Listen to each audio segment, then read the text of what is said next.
et sœurs, madame, monsieur, mes chers amis internautes, bonjour et bienvenue à l'église protestante évangélique de Philadelphie. Ici votre bien-aimé, pasteur Célestin Zouga. Je suis toujours dans la joie de partager la parole de Dieu avec vous, mes chers amis internautes. Nous sommes toujours dans notre série de messages sur le Dieu des délivrances spectaculaires est là, mais je ne le savais pas. Mes chers amis, aujourd'hui nous parlons de la délivrance spectaculaire d'un homme spécial par Jésus.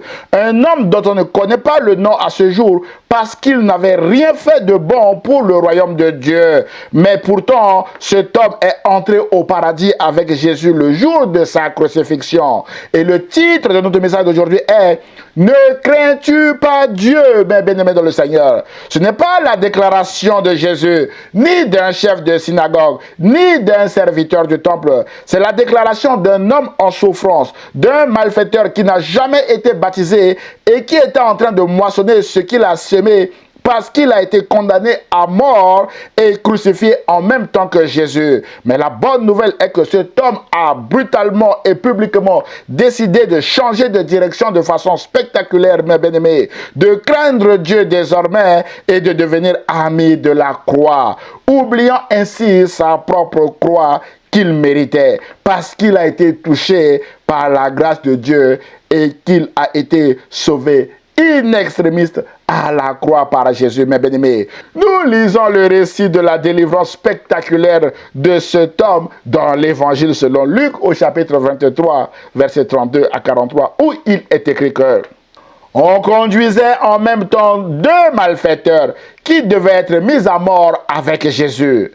Lorsqu'ils furent arrivés au lieu appelé Crâne, ils le crucifièrent là, ainsi que les deux malfaiteurs, l'un à droite, l'autre à gauche. Jésus dit, « Père, pardonne-leur, car ils ne savent ce qu'ils font. » Ils se partagèrent ses vêtements en tirant au sort. Le peuple se tenait là et regardait. Les magistrats se moquaient de Jésus, disant, « Il a sauvé les autres, qu'il se sauve lui-même, s'il est le Christ, l'élu de Dieu. » Les soldats aussi se moquaient de lui, s'approchant et lui présentant du vinaigre. Ils disaient, « Si tu es le roi des Juifs, sauve-toi toi-même. » Il y avait au-dessus de lui cette inscription, « Celui-ci est le roi des Juifs. » L'un des malfaiteurs crucifiés l'injuriait en disant, « N'es-tu pas le Christ? Sauve-toi toi-même et sauve-nous. » Mais l'autre le reprenait et disait, « Ne crains-tu pas Dieu? » C'est le titre de notre message d'aujourd'hui, mes bien-aimés. Toi qui subis la même condamnation, pour nous c'est justice, car nous recevons ce qu'ont mérité nos crimes. Mais celui-ci n'a rien fait de mal, et il dit à Jésus, « Souviens-toi de moi quand tu viendras dans ton règne. » Jésus lui répondit, « Je te le dis en vérité, aujourd'hui tu seras avec moi dans le paradis. » Waouh! Mes chers amis internautes, frères et sœurs, à ce niveau de la scène, la foule a dû se moquer encore copieusement de Jésus et de ce malfaiteur repenti, parce qu'ils allaient tous les deux mourir, mes bien-aimés dans le Seigneur. Mais la bonne nouvelle est que Dieu a fait un grand spectacle ce jour-là pour révéler sa puissance à cette foule incrédule qui se comporte en ennemi de la croix, mes bien-aimés. Luc, notre narrateur, poursuit, mes bien-aimés de le Seigneur, son récit à partir du verset 44 jusqu'au verset 48 où il est écrit que il était déjà environ la 6e heure. Il y eut des ténèbres sur toute la terre. Ce n'est pas habituel, mes bien-aimés. Jusqu'à la 9e heure, le soleil s'obscurcit et le voile du temple se déchira par le milieu. Et Matthieu rajoute que la terre trembla, les rochers se fondirent, les sépulcres s'ouvrirent. D'après Matthieu chapitre 27, verset 51 à 52. Nous fermons cette parenthèse de Matthieu. Luc poursuit. Jésus s'écria d'une voix forte au verset 46 et il dit, « Père, je remets mon esprit entre tes mains. » Et en disant ces paroles, il expira. Le centenier, voyant ce qui était arrivé, glorifia Dieu et dit, « Certainement, cet homme était juste. » Ou encore, assurément, cet homme était le Fils de Dieu, mes bien-aimés. Il vous l'avait dit avant sa crucifixion, mais vous ne l'avez pas entendu. Maintenant que vous avez vu un tremblement de terre sous votre pied, vous déclarez que certainement cet homme était le Fils de Dieu. Mais bien aimé, au verset 48, il est écrit que tous ceux qui assistaient en foule à ce spectacle, on souligne spectacle, après avoir vu ce qui était arrivé, s'en retournèrent se frappant la poitrine. Waouh! Mon frère, ma soeur, n'attendez pas un tremblement de terre sous votre pied pour confesser que Jésus-Christ est le Fils de Dieu. N'attendez pas que Dieu fasse un spectacle devant vous pour le craindre, mes bien-aimés. Mais craignez Dieu parce qu'il est grand et redoutable, comme il est écrit en Néhémie chapitre 1er verset 5, que Dieu est grand et redoutable. Craignez Dieu et donnez-lui gloire, car l'heure de son jugement est venue, d'après Apocalypse chapitre 14 verset 7.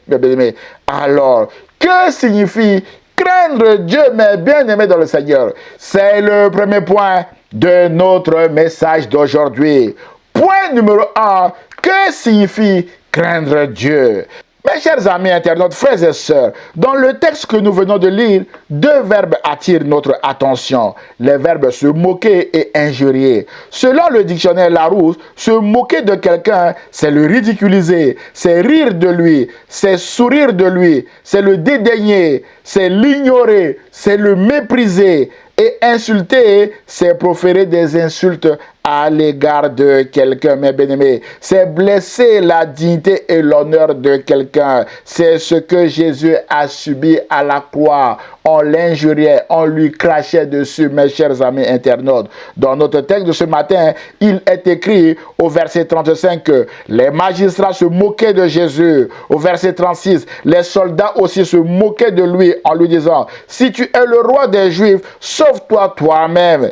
Et l'un des malfaiteurs crucifiés avec Jésus se prêtait aussi à cet exercice en l'injuriant en disant: sauve-toi toi-même et sauve-nous aussi. Mais la bonne nouvelle est que Jésus a gardé le silence contre les derniers agissements de cet homme malfaiteur et de la foule également. L'apôtre Pierre, qui était aussi le témoin oculaire de ces choses, nous dit que injurié, Jésus ne rendait point d'injures. Maltraité, Jésus ne faisait point de menaces, mais s'en remettait à celui qui juge justement, c'est-à-dire à Dieu. D'après 1 Pierre chapitre 2 verset 23, et Dieu lui a rendu justice. L'auteur de l'Épître aux Hébreux, on a conclu que Jésus a méprisé cette ignominie et s'est assis à la droite du trône de Dieu. D'après Hébreux chapitre 12, verset 2. Et il nous recommande d'avoir les yeux fixés sur Jésus. Mon frère, ma soeur, peut-être que vous êtes aussi méprisé et injurié de partout en ce moment. Ne prenez pas les mêmes armes que vos ennemis. Prenez courage, mes bien-aimés. Dieu vous rendra justice. Dieu suscitera un homme ou une femme pour voler à votre secours. C'est le cas dans notre récit d'aujourd'hui. Alors que l'un des malfaiteurs se moquait de Jésus, la Bible déclare que, mais l'autre le reprenait et disait: ne crains-tu pas Dieu, toi qui subis la même condamnation? Pour nous, c'est justice, car nous recevons ce qu'ont mérité nos crimes. Mais celui-ci n'a rien fait de mal. Mon frère, ma soeur, Jésus n'a rien fait de mal, mais s'est retrouvé à la croix. Mais la bonne nouvelle est que Dieu lui a rendu justice. Mes chers amis, cet autre malfaiteur a repris sévèrement son ancien compagnon de fortune de ne pas se moquer de Jésus, de ne pas se moquer de Dieu, car ils ont moissonné la mort parce qu'ils ont sémé des crimes inacceptables dans leur société. C'est exactement comme si cet homme avait lu Galates chapitre 6, versets 7 à 8, où il est écrit que: ne vous y trompez pas, on ne se moque pas de Dieu. Ce qu'un homme aura semé, il le moissonnera aussi. Celui qui sème pour sa chair moissonnera de la chair la corruption ou la mort éternelle. Mais celui qui sème pour l'esprit moissonnera de l'esprit la vie éternelle. Autrement dit, tout dépend de notre sémence dans le royaume de Dieu, mes bien-aimés. Celui qui craint Dieu a la vie éternelle, comme il est écrit en Proverbe chapitre 19, verset 23, que la crainte de l'Éternel mène à la vie. Sous-entendu, la moquerie, le mépris envers Dieu mène à la mort éternelle. Alors, que signifie craindre Dieu, mes bien-aimés dans le Seigneur? Revenons à notre question. Mes chers amis, craindre Dieu, c'est de ne pas se moquer de Dieu. Craindre Dieu, c'est adopter une attitude de respect et de soumission envers Dieu. C'est avoir confiance en sa justice, sa puissance, son amour. Le malfaiteur qui s'est moqué de Jésus est mort en persévérant dans ses erreurs et a manqué la vie éternelle que Jésus seul donne. En revanche, celui qui a déclaré « Ne crains-tu pas Dieu » a compris qu'on ne se moque pas de Dieu. Et après avoir repris son compagnon de fortune, il dit à Jésus en Luc 23, 42 que « Souviens-toi de moi quand tu viendras dans ton règne. » On souligne « Quand tu viendras dans ton règne. » Mes chers amis, cet homme vient de déclarer publiquement devant cette foule, devant le monde qui était là, qui venait assister à la crucifixion de Jésus, que cette mort imminente de la croix n'arrêtera jamais le règne de Jésus et que Jésus reviendra pour juger le monde. Cet homme place son espérance future ou sa foi dans le retour imminent de Jésus en lui demandant de se souvenir de lui lorsqu'il reviendra, mes bien-aimés dans le Seigneur, pour son règne. C'est le message central de l'évangile de Jésus-Christ que cet homme a compris à la dernière seconde de sa vie et qu'il vient de confesser publiquement devant cette foule. Alors, boum, la sentence tombe. Jésus lui répondit, je te le dis en vérité, aujourd'hui, pas demain, aujourd'hui, tu seras avec moi dans le paradis. Waouh! Mes chers amis internautes, frères et sœurs, avant cet homme, personne n'a jamais confessé Jésus publiquement et spectaculairement sur une croix. Cet homme l'a fait avec brio. C'est pourquoi Jésus l'a délivré aussi de façon spectaculaire et il est parti au paradis ce jour-là même avec Jésus parce qu'il a eu la crainte de Dieu vers la fin de sa vie. Waouh! Frères et sœurs, cet homme a eu un très mauvais départ. Il a même compris dans ses dernières minutes sur la terre qu'il méritait la mort parce qu'il n'avait pas la crainte de Dieu. Et ses crimes l'ont amené à la croix. Mais la bonne nouvelle est qu'il venait de croire au retour de Jésus et il a placé son espérance, mes bien-aimés de le Seigneur, pour retrouver la vie dans le retour de Jésus. Or, l'espérance, c'est la foi dans le futur. Et la foi en Jésus ouvre la porte vers la vie éternelle. C'est pourquoi Jésus l'a amené au paradis. Mon frère, ma soeur, vous pouvez avoir un mauvais départ, mes bien-aimés, mais ce qui compte, c'est la fin. C'est pourquoi ce message vous interpelle aujourd'hui à changer brutalement de direction comme cet homme et à devenir ami de la croix. Vous qui étiez ennemis de la croix, mais bien-aimés de le Seigneur. Mon frère, ma soeur, la crainte de Dieu ouvre la porte du paradis. Malheureusement, la crainte de Dieu n'est plus un message d'actualité aujourd'hui dans notre société à cause du péché qui se banalise. Le message de l'évangile sur la dangerosité de vivre volontairement dans le péché n'intéresse plus personne. La tricherie, la ruse, le mensonge, la fornication, l'adultère, les critiques sans cesse, l'idolâtrie et bien d'autres péchés sont devenus des phénomènes de société qui s'invitent même dans l'église de Jésus-Christ qui est devenu un fonds de commerce pour certains serviteurs peu scrupuleux, mes chers amis internautes.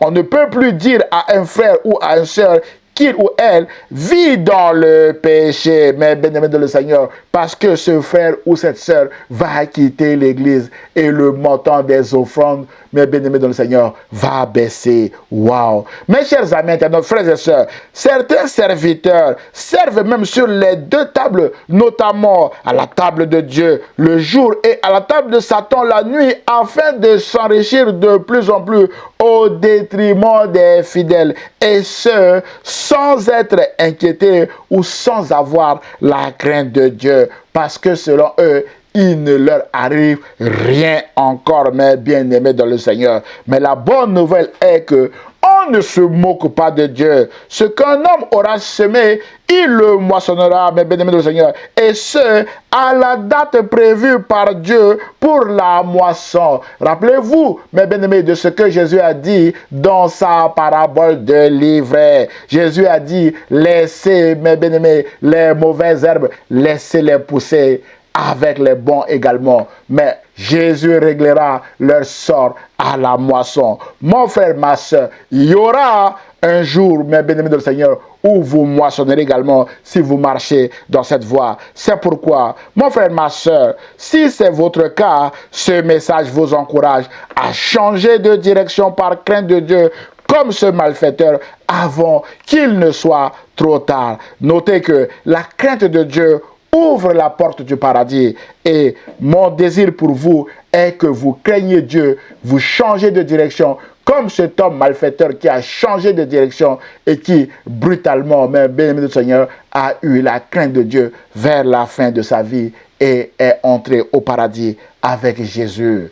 Mes chers amis, frères et sœurs, la Bible déclare en Éphésiens chapitre 1er, verset 22 à 23 que Dieu a tout mis sous les pieds de Jésus et il l'a donné pour chef suprême à l'Église qui est son corps. Malheureusement, aujourd'hui, il n'y a plus de crainte de Dieu et l'ordre des choses est inversé dans notre société et dans nos églises. Ce n'est plus Jésus qui choisit ses serviteurs ou les leaders de certaines églises, mes bien-aimés. Ce n'est plus Jésus qui est le chef suprême de certaines églises, mais des leaders peu scrupuleux qui se sont autoproclamés eux-mêmes serviteurs en manipulant les fidèles et les organes de direction de l'Église pour parvenir à leur propre fin, sans avoir la crainte de Dieu, mes chers amis. Le péché a disparu dans leur message. Le péché a disparu dans l'évangile de Jésus-Christ selon eux, mes bien-aimés dans le Seigneur.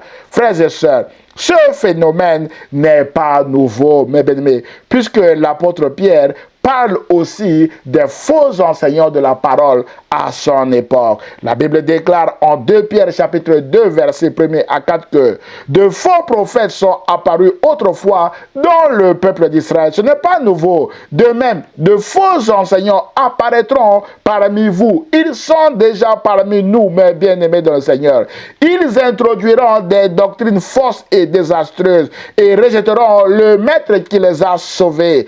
Ils attireront ainsi sur eux une ruine subite. Beaucoup les suivront dans leur vie immorale et à cause d'eux, on fera insulte au chemin de la vérité. Par amour du gain, ces faux enseignants vous exploiteront au moyen de raisonnements trompeurs. Mon frère, ma soeur, le but de ce message est de vous encourager à ne pas vous laisser exploiter par ces serviteurs peu scrupuleux, mes bien-aimés de le Seigneur. Et Pierre poursuit, depuis longtemps déjà, leur condamnation est prête et leur ruine ne se fera pas attendre.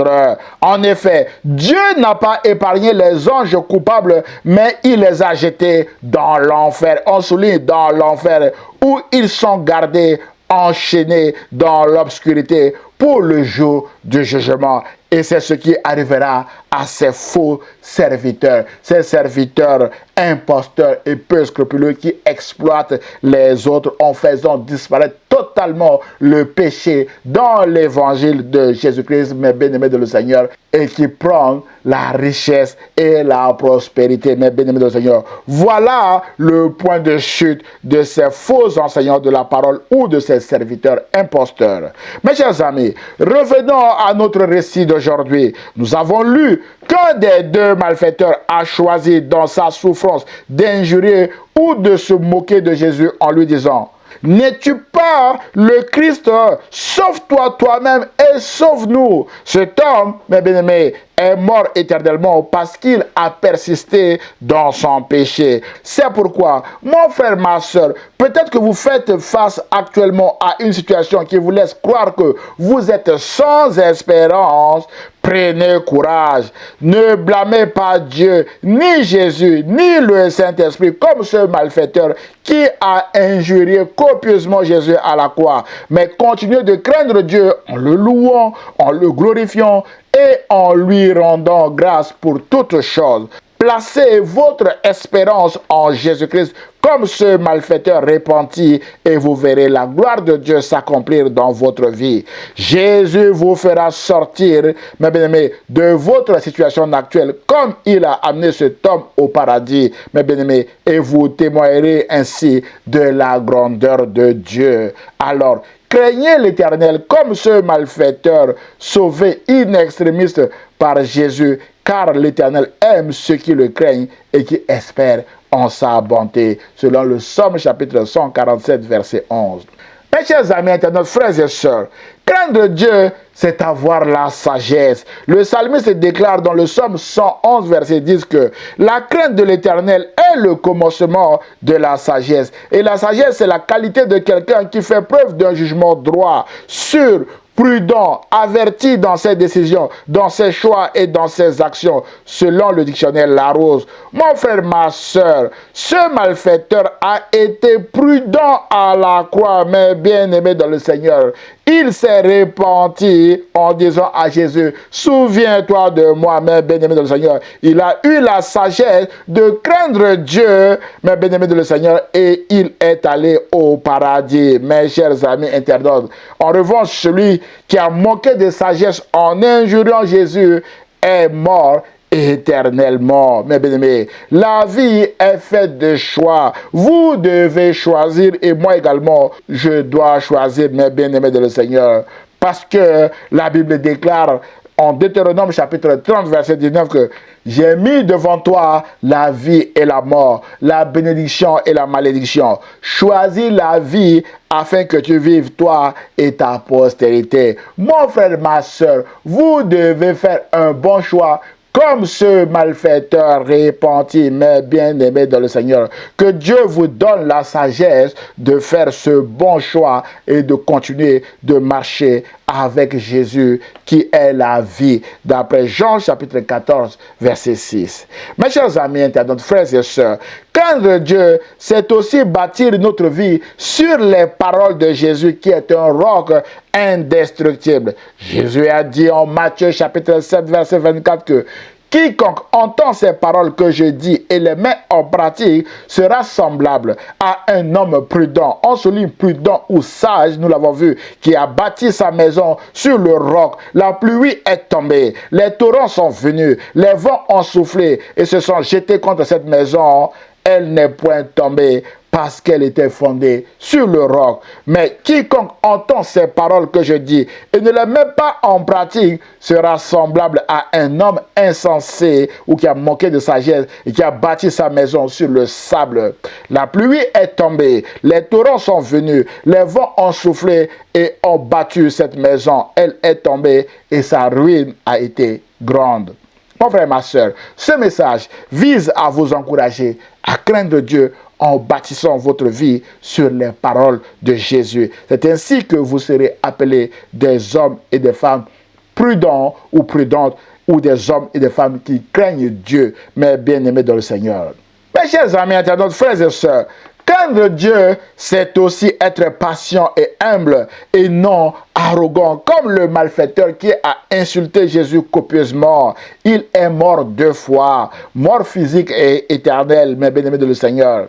La Bible déclare en Proverbe chapitre 15, verset 33 que la crainte de l'Éternel enseigne la sagesse et l'humilité précède la gloire, mes bien-aimés dans le Seigneur. Mes chers amis, le malfaiteur qui a eu l'humilité de reprendre sévèrement celui qui se moquait de Jésus, de reconnaître ses erreurs qui l'ont conduit à la croix, de considérer que Jésus est aussi Dieu, même s'il est sur la même croix infâme que lui, et de placer son espérance dans le retour de Jésus. Malgré ces circonstances, cet homme malfaiteur repenti est parti au paradis ce jour-là, et ce à cause de son humilité. Mes chers amis internautes, sans passer par les eaux du baptême. Parce que Jésus lui-même, mes bien-aimés du Seigneur, lui a donné le laisser-passer d'entrer dans le royaume de Dieu, dans le royaume de son Père. C'est Jésus et Jésus seul qui décidera aussi de l'heure de son intervention dans nos vies, de qui entrera ou non dans le royaume de son Père, mes bien-aimés de le Seigneur. Voilà pourquoi nous devons être humbles et passion envers Jésus et envers les autres, mes chers amis internautes.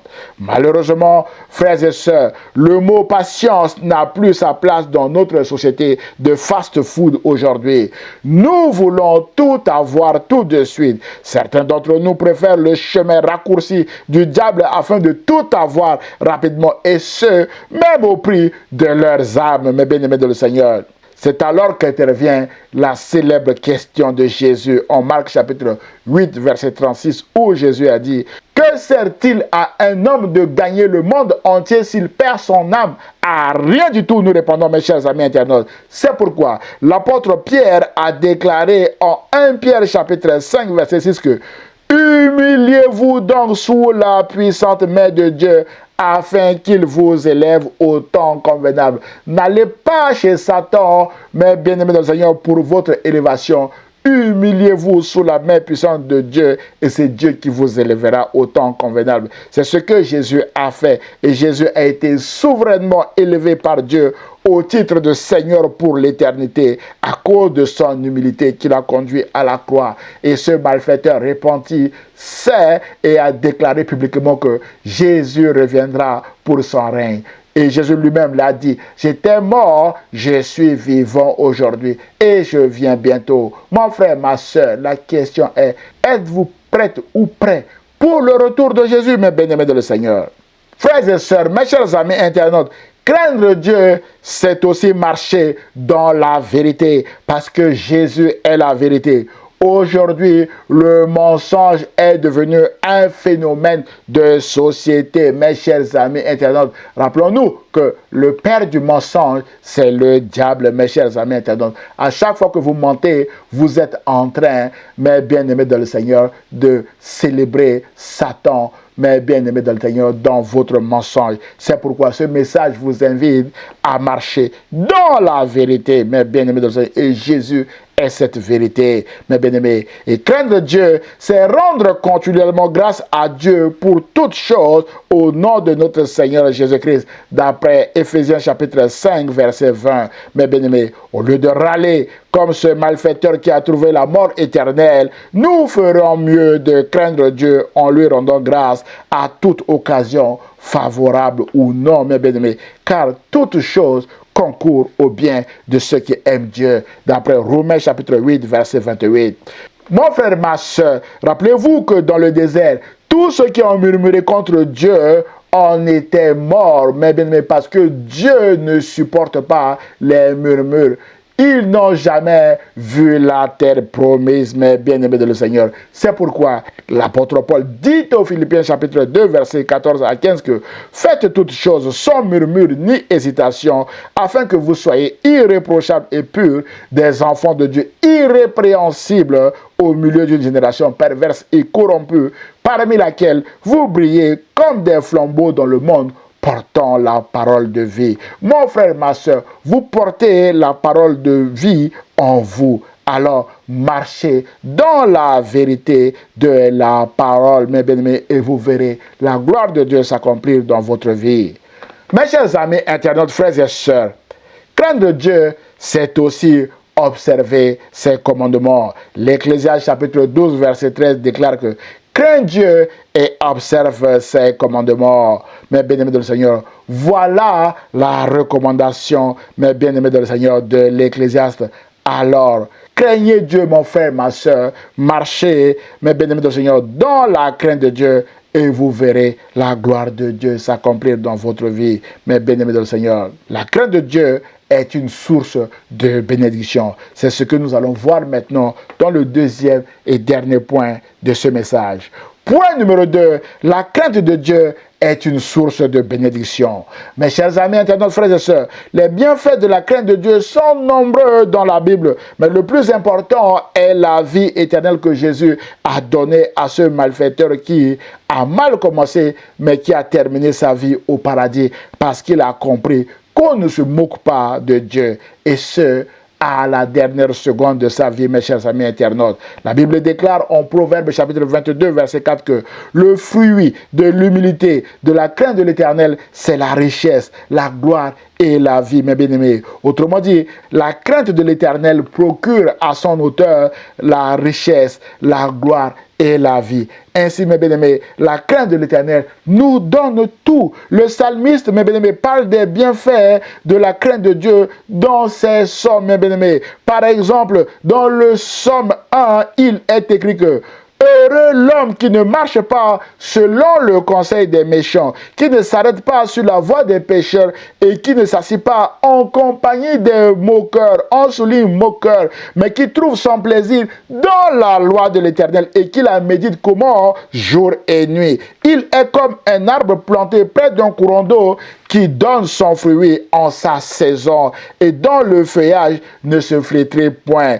Tout ce qu'il fait lui réussit, mes bien-aimés de le Seigneur. Voilà les bienfaits de la crainte de Dieu, mes bien-aimés.